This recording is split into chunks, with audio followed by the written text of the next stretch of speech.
Ready হয়ে গেছে, এখন যাচ্ছি মেলায়। তো চলুন আমার সাথে আপনারাও যাবেন মেলায়, ঘুরে আসি।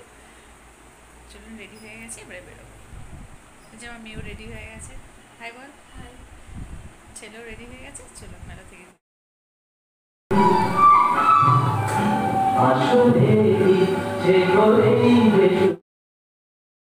হ্যাঁ দেখো, হ্যাঁ দেখো,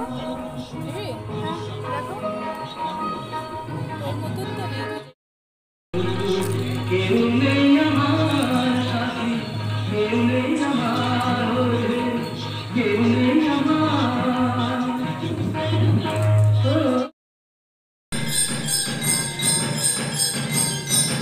দেখ, অনেক বড় বড় মুখ হয়ে যাচ্ছে তো।